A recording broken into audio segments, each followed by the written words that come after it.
आपने कभी केकड़े की खेती के बारे में सुना है? और कैसे लोग करोड़ों रुपए कमा रहे हैं केकड़े की खेती करके, और कैसे की जाती है? आखिर इसे समुद्र से निकाला कैसे जाता है और इसका फैक्ट्री मेकिंग प्रोसेस क्या होता है? दोस्तों, आपको फैक्ट्री में ले चलने से पहले केकड़े को समुद्र से कैसे निकाला जाता है वो तो दिखा देते हैं। अब आपको बता दें कि केकड़े को समुद्र से काफी ज्यादा मात्रा में निकाला जाता है और ये काम शिप और बड़े बड़े जालीदार बॉक्स से किया जाता है। वहीं इसके लिए सैकड़ों की संख्या में वर्कर्स लगे होते हैं जो इन जालीदार बॉक्स को समुद्र की गहराई में फेंकते हैं और मशीन की हेल्प से, जाल में लगी रस्सियों की हेल्प से इसे खींचा जाता है। यानी कि बड़ी ताकत वाला काम होता है। और आपको बता दें कि इन बड़े बड़े बॉक्स को फिशिंग करने वाली कंपनियां मछुआरों की हेल्प से समुद्र की गहराई में डालती है और फिर इनका इंतजार किया जाता है, जिससे इसमें हजारों मछलियां और केकड़े फंस जाते हैं। यानी कि अगले दिन जब इन्हें निकाला जाता है और उस समय समुद्र का पानी शांत होता है तो उसमें ढेरों जीव फंसे होते हैं और उसके बाद उस बॉक्स को शिप में लगे एक ऑटोमेटिक कंटेनर में पलट दिया जाता है। इस तरह कई बार इस प्रोसेस को रिपीट करके लाखों की संख्या में इन केकड़ों को समुद्र से निकाला जाता है, जिसके बाद अब इन जीवों में से एक केकड़े और मछलियों को अलग कर लिया जाता है और उन्हें एक तरह की बास्केट में रखा जाता है।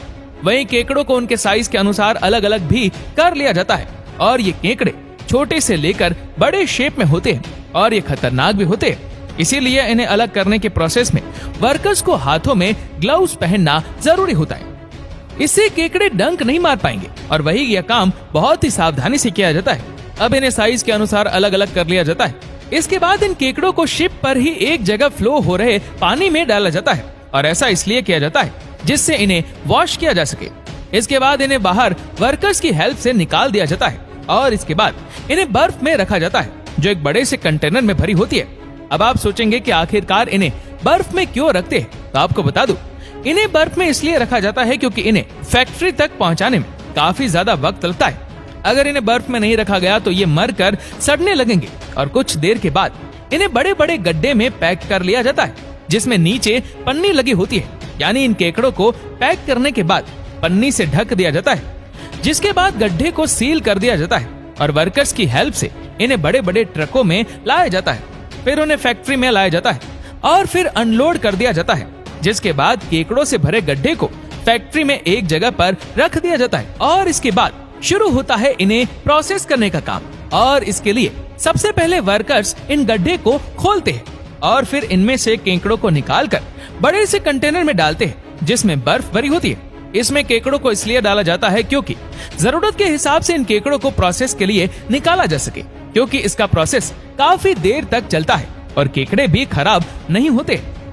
इसके बाद इन केकड़ों को थोड़ा थोड़ा निकाल कर एक ऑटोमेटिक मशीन जिसमें कन्वेयर बेल्ट लगी होती है, इन केकड़ों की बाजुओं को दोनों तरफ से लॉक कर दिया जाता है, आगे बढ़ा दिया जाता है और आगे की प्रोसेस में एक स्पिन कर रही इनकी मजबूत खाल को निकाल देती है और इसे निकाल कर रख देती है।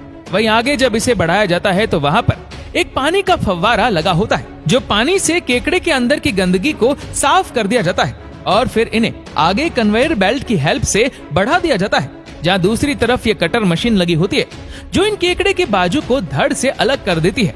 वही बचा कुचा भाग आगे लगी ग्राइंडिंग मशीन धड़ से अलग कर देती है, जो इस तरह करती है और आप इसे देख ही सकते हैं। वहीं इस काम को वर्कर्स के द्वारा भी फैक्ट्री में किया जाता है और इसके लिए इन केकड़ों को कन्वेयर बेल्ट पर रख दिया जाता है और फिर इसके किनारे खड़े वर्कर्स इन केकड़ों के पार्ट्स को चाकू की मदद से अलग कर देते हैं और फिर इन्हें आगे बढ़ा देते हैं, जहाँ पर वर्कर्स के हेल्प से इनके पार्ट्स को अलग अलग कर लिया जाता है।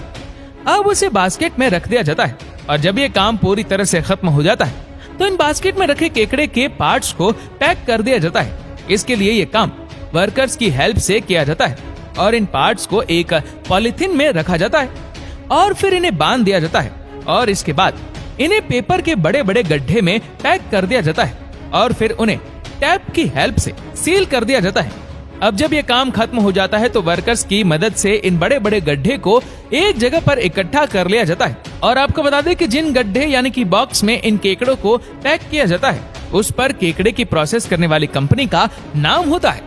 आखिर में इन बड़े बड़े गड्ढे को गाड़ियों पर लोड कर दिया जाता है और फिर इन्हें मार्केट में सेल करने के लिए भेज दिया जाता है, जहाँ से आप इन्हें खरीद कर पकाकर बढ़िया लजीज तरीके से खा सकते हैं।